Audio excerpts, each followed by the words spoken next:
আসসালামু আলাইকুম সুপ্রিয় শিক্ষার্থীবৃন্দরা, আশা করি আপনারা সবাই ভালো আছেন। আল্লাহর অশেষ রহমতে আমিও ভালো আছি। এই পবিত্র মাহে রমজান এর রোজা থেকে আজকে আপনাদের সাথে রাইট ফর্ম অফ ভার্বের একটা ক্লাস করার জন্য আসছি। আজকে আমরা এসএসসি 2026 ব্যাচের শিক্ষার্থীদের right form of verb practice করার জন্য আমরা আজকে যশোর বোর্ড 2022 নিয়ে আপনাদের সাথে আলোচনা করব। তো চলুন শুরু করছি, দেরি না করে আজকের এই ক্লাসটিতে আমরা অনেকগুলো নিয়ম এবং বিভিন্ন ধরনের টেকনিক নিয়ে আপনাদের সাথে আলোচনা করব এবং ভরপুর টেকনিকের মাধ্যমে আপনাদেরকে এই বোর্ডটা আপনাদেরকে সমাধান করে দেবো ইনশাল্লাহ। তো চলুন শুরু করছি আজকের এই ক্লাসটা। আমরা আগে ওয়ার্ড মিনিং গুলো জেনে নিই। এই ফ্রম অর্থ হচ্ছে থেকে, ফ্রম অর্থ থেকে, কনসিডার অর্থ হচ্ছে বিবেচনা করা হয়, উই অর্থ হচ্ছে ঋণী, এই অর্থ হচ্ছে গ্রহণ করা, রেসপেক্ট অর্থ হচ্ছে সম্মান করা, আন্ডারস্ট্যান্ড অর্থ হচ্ছে বুঝতে পারা, এরপর হচ্ছে সাকসেস মানে হচ্ছে সফলতা লাভ করা বা সফল হওয়া, এডমিট ধারণ করা, আবার এডমিট অর্থ হচ্ছে কি ভর্তি হওয়া। এই ক্ষেত্রে কোন ওয়ার্ডটার কোন ধরনের অর্থ প্রকাশ করে আমরা বিস্তারিত পড়লে আমরা বুঝবো। আমরা ধারণ করা পড়বো এবং এই ভর্তি হওয়া পড়বো, এই দুইটা ওয়ার্ড আমরা জেনে থাকি মানে অর্থটা। ফরগট অর্থ হচ্ছে ভুলে যাওয়া। তো এ হচ্ছে মূল ওয়ার্ডগুলা, কি ওয়ার্ডগুলা, এই ওয়ার্ডগুলা দিয়ে আপনাদেরকে রাইট ফর্ম অফ ভার্বের যে গ্যাপগুলো দেওয়া আছে এটা পূরণ করতে হবে। তো right form of verb SSC লেভেলে করার জন্য নিয়মটা আমি মনে করি না ততটা ইম্পর্টেন্ট, কিন্তু নিয়মটা ইম্পর্টেন্ট হলেও তার চেয়ে বেশি ইম্পর্টেন্ট হচ্ছে আপনার বাংলা অনুবাদ জানা। এসএসসি লেভেলে রাইট ফর্ম অফ ভার্ব করার জন্য আপনাকে টোটালি ওয়ার্ড মিনিং জানতে হবে, পাশাপাশি পুরো সম্পূর্ণ প্যাসেজটার বাংলা অনুবাদ যদি আপনি করতে পারেন দেন আপনি 100%, আমি গ্যারান্টি দিয়ে দিচ্ছি, আপনি 100% পৃথিবীর যে জায়গা থেকে আসুক না কেন আপনি 100% রাইট ফর্ম অফ ভার্ব পারবেন। তো আমরা বাংলা অনুবাদ একদম প্রত্যেকটা ওয়ার্ড পাই টু পাই আপনাদেরকে অনুবাদ করে বুঝিয়ে একদম সম্পূর্ণ প্যাসেজটা কমপ্লিট করে দিব। তো চলুন আমরা আমাদের বাংলা অনুবাদে চলে যাচ্ছি মূল প্যাসেজে। প্রথমে দেওয়া আছে ইন অর্থ হচ্ছে মধ্যে, অ্যান অর্থ হচ্ছে একটি, এডুকেশনাল মানে হচ্ছে শিক্ষা, ইনস্টিটিউশন হচ্ছে প্রতিষ্ঠান, মানে ইন অ্যান এডুকেশনাল ইনস্টিটিউশন একটা শিক্ষা প্রতিষ্ঠানের মধ্যে, টিচার শিক্ষক, স্টুডেন্ট মানে ছাত্র, রিলেশনশিপ সম্পর্ক মানে ছাত্র এবং শিক্ষকের সম্পর্ক, ইজ হয়, dash to be the most important matter, এটা গুরুত্বপূর্ণ বিষয়। একটা স্কুলের ভিতরে বা একটা শিক্ষা প্রতিষ্ঠানে ছাত্র এবং শিক্ষকের সম্পর্কটাকে একটা গুরুত্বপূর্ণ বিষয় হিসেবে বিবেচনা করা হয়। তাহলে বিবেচনা করা হয় ইংরেজি কি? বিবেচনা, কনসিডার হচ্ছে কি করা হয়, বিবেচনা করা হয়। আর এটা বিবেচনা করা কি এটা অতীতে হতো, বর্তমানে হয় না? অতীতে করা হতো, বর্তমানে করা হয়, এটা ভবিষ্যতে করা হবে। তার মানে এটা প্যাসিভ ভয়েস আছে, আর প্যাসিভ ভয়েসের টেন্সটা আছে প্রেজেন্ট ইনডিফিনিট আছে। প্রেজেন্ট ইনডিফিনিট টেন্সের প্যাসিভের ঘটনা হচ্ছে subject plus am is are plus ভার্বের 3 নাম্বার ফর্ম, মানে যেই ভার্বটা বসবে ওইটার 3 নাম্বার ফর্ম, মানে ভার্বের পাস্ট পার্টিসিপল ফর্ম বসবে। তাহলে এটার 3 নাম্বার ফর্ম হচ্ছে কনসিডার্ড, এটার অর্থ হচ্ছে ইজ কনসিডার্ড। এখানে ভার্বের সাথে ইডি যোগ হবে।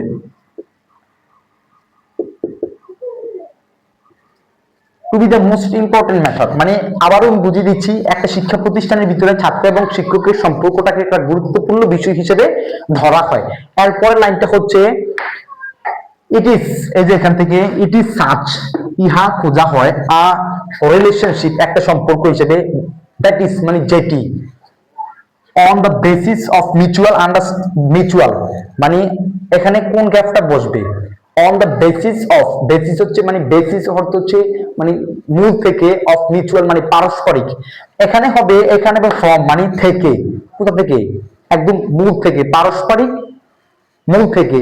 এখানে হবে আন্ডারস্ট্যান্ডিং অর্থ হচ্ছে পারস্পরিক যে বোঝাপড়ার ভিত্তি থেকে কি করা হয়, এটাকে একটা রিলেশনশিপ হিসেবে গণ্য করা হয়। তাহলে এখানে উত্তর হবে it is such a relationship that is from মানে থেকে,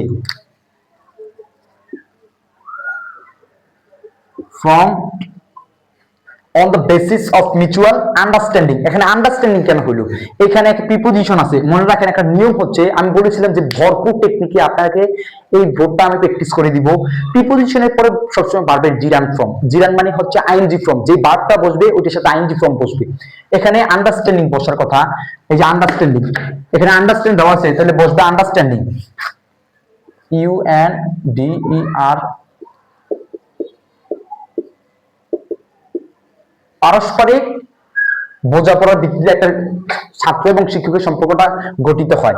এরপরে লাইনটা হচ্ছে এ স্টুডেন্ট, মানে একজন ছাত্র অলওয়েজ, সব সময়, অলওয়েজ, নেভার, কোন সেন্টেন্স যদি থাকে ওই সেন্টেন্সটা প্রেজেন্ট ইনডিফিনিট টেন্সে হবে। প্রেজেন্ট ইনডিফিনিট টেন্সের হচ্ছে সাবজেক্ট প্লাস ভার্বের প্রেজেন্ট ফর্ম প্লাস অবজেক্ট। এখানে এ স্টুডেন্ট, একজন ছাত্র, একজন ছাত্র, যেই ভার্বটা বসবে ওইটার সাথে এস অবলিক এস যুক্ত হবে, কারণ থার্ড পারসন সিঙ্গুলার নাম্বারের সাথে ভার্বের এস বাই এস যুক্ত হয়। তাহলে a student always dash is teacher, always wise, এখানে উই মানে হচ্ছে রিনি, তাহলে এখানে উইস,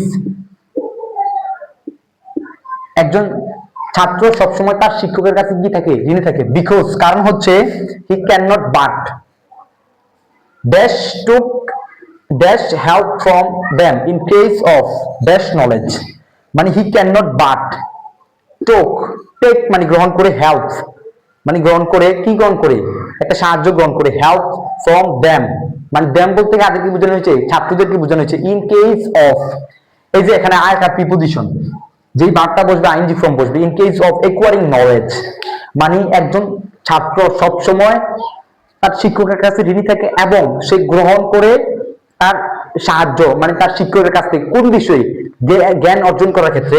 তাহলে এই ক্ষেত্রে এক্ষেত্রে বসবে এখানে টেক, গ্রহণ করে, হেল্প সাহায্য, ফ্রম দেম তারা, in case of acquiring knowledge জ্ঞান অর্জন করার জন্য, এখানে বসবে অ্যাকোয়ারিং। অ্যাকোয়ার অর্থ হচ্ছে অর্জন করা, সরি আমরা এখানে একুয়ার এটা লিখি নাই,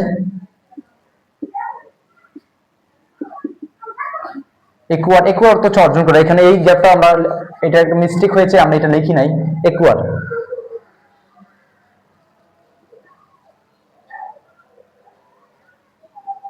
অ্যাকোয়ারিং নলেজ। এরপর হচ্ছে দা সেন্সিবল স্টুডেন্ট, মানে সেন্সিবল অর্থ হচ্ছে কি, বিবেক বোধ সম্পূর্ণ একটা ছাত্র। নেভার, এই যে আমি বলেছিলাম অলওয়েজ, নেভার, এই ওয়ার্ডগুলো থাকলে ওই টেন্স, ওইটা প্রেজেন্ট ইনডিফিনিট টেন্স হবে। A the sensible student never forget, ভুলে যায় না কখনো, দেয়ার টিচার্স, এখানে হবে কি forget, forget their teacher. Moreover, যাই হোক বা অবশেষে, they dash their memorable teacher role, they কি করে, আমরা একটু পড়ে নেই, they dash their memorable teacher role which then dash in life, মানে তারা তাদের শিক্ষকের কি করে গ্রহণ করে, মানে শিক্ষকের নিয়মগুলা দে এডমিট ধারণ করে, দে এডমিট, এখানে দে এডমিট দিলেও পারেন, বা এখানে যদি আমরা প্যাসিভ মোডে করি তাহলে হবে they are admitted, they memorable teachers role which then success in life, মানে তারা তাদের, এই যে আমি বলছিলাম এডমিট অর্থ ধারণ করা, আবার কি ভর্তি হওয়া, এখানে আপনারা দে আর দিলে হবে দে আর, এখানে দে আর এডমিটেড, আমরা প্যাসিভ করলে এটা হবে দে আর এডমিটেড, মানে তারা অতীতে গ্রহণ করতো বর্তমানে গ্রহণ করে না, অতীতে গ্রহণ করতো বর্তমানে গ্রহণ করে ভবিষ্যতে গ্রহণ করে, তার দ্যাট মিন্স এটা প্যাসিভ ভয়েস হবে। তাহলে they are admitted their memorable teachers role which them which helps them, মানে তারা কি হয় সাকসিড ইন লাইফ, মানে ভবিষ্যৎ তারা কি হয় সফল হয়, তারা তাদের শিক্ষকের পরামর্শগুলো গ্রহণ করে বা শিক্ষকের আদর্শগুলো ধারণ করে এবং জীবনে সফল হয়, এখানে বসবে সাকসেড, সাকসিড ইন লাইফ। এরপর হচ্ছে সো, সুতরাং, দে অলওয়েজ, আবার ভার্বের প্রেজেন্ট ইনডিফিনিট টেন্স, এই যে অলওয়েজ নিয়মটা আমরা দেখতে পাচ্ছি, অলওয়েজ এখানে আসছে, আবার এটার যে নিয়মটা অলওয়েজ, এরপর হচ্ছে এখানে আমরা এই যে নেভার পেয়েছি, আবার এই যে প্রথমে আমরা অলওয়েজের যে অলওয়েজের যে বিষয়টা, এই যে এখানে আমরা তিনটা জায়গায় প্রেজেন্ট ইনডিফিনিট টেন্সের ব্যবহার পেয়েছি, দুইটা জায়গায় আমরা এই যে প্রিপোজিশনের ব্যবহার পেয়েছি রাইট ফর্ম অফ ভার্বে, তাহলে হবে so they always respect their teachers. So অবশেষে মূলত ছাত্র আর শিক্ষকের সম্পর্কটা সবসময় একটা গুরুত্বপূর্ণ বিষয়, এবং ছাত্র সব সময় এটা বাংলাদেশের প্রেক্ষাপটে বলছি, সব সময় তার শিক্ষকদেরকে সম্মান করে। এবার সে পড়া পারুক না পারুক, সে ক্লাসে অ্যাটেন্ড থাকুক আর না থাকুক, সে ভালো ছাত্র হোক আর না হোক, সে ভবিষ্যতে কিছু করতে পারুক কি না পারুক এটার বিষয় না, কিন্তু বাংলাদেশের প্রেক্ষাপটে একজন ছাত্র সব সময় তার শিক্ষককে কি করে সম্মান করে, এখানে হবে রেসপেক্ট।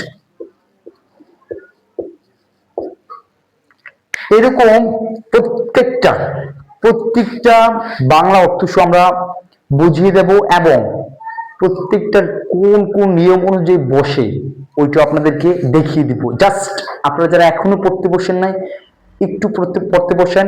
যদি এখন পড়তে না বসেন তাহলে আপনার স্বপ্নটা ভেঙে যাবে। আপনি যে স্বপ্ন নিয়ে এগোতে চাচ্ছেন ওইটা কখনো ফুলফিল হবে না। জাস্ট এটা শুধু আপনাকে পাস মার্ক না, এটা একটা আতঙ্কের একটা টপিক। এটা নিয়ে অনেকেই ভয় পায়। ভয়ের কিছু নেই, জাস্ট বুঝে বুঝে পড়লে সবকিছু সহজ। আর সহজ করার জন্যই এই আমি নাহিদ ভাইয়া তোমাদের সাথে আছি, এবং তোমাদেরকে এটা বিষয়টাকে একদম পানি পানি বানিয়ে দেব। জাস্ট একটা বোর্ড প্র্যাকটিস করিয়েছি, প্রতিনিয়ত আমরা তোমাদেরকে ভিডিও দেব। আমাদের ভিডিওগুলো পেতে অবশ্যই আমাদের ইউটিউব চ্যানেলটিকে সাবস্ক্রাইব করে আমাদের পাশে থাকবে। এই মাহে রমজানের মধ্যে তোমাদেরকে কষ্ট করে তোমাদের জন্য ক্লাস নিচ্ছি, তোমরা অবশ্যই আমাদের জন্য দোয়া করবে, আমরাও তোমাদের জন্য দোয়া করি। ভালো করে প্রিপারেশন নাও। এসএসসি পরীক্ষা শুধু 80 পেলে হবে না, 80 পেলে হবে না, অন্তত 95+ মার্ক পেতে হবে। আর এই 95+ মার্কের জন্যই আমরা আপনাদেরকে পড়াই, ঠিক আছে? সো যারা পড়তে বসো না অবশ্যই পড়বে, আর এটা বিস্তারিত তুলে নিবে। আজকের মতো এখানে বিদায় নিচ্ছি। আমাদের ইউটিউব চ্যানেলটিকে অবশ্যই সাবস্ক্রাইব করবে। আর যদি কোনো ধরনের সমস্যা হয় অবশ্যই ডেসক্রিপশন বক্সে তোমার মন্তব্যটা তুমি লিখে যাবে। তোমার সমস্যাটাকে আমি ধারণ করে একটা ক্লাস তোমার জন্য আমি বানাবো অন্তত। এই বলে তোমাদের কাছে বিদায় নিচ্ছি। দোয়া করবে আমার জন্য, আমিও তোমার জন্য দোয়া করি। আসসালামু আলাইকুম ওয়া রাহমাতুল্লাহি ওয়া বারাকাতুহু।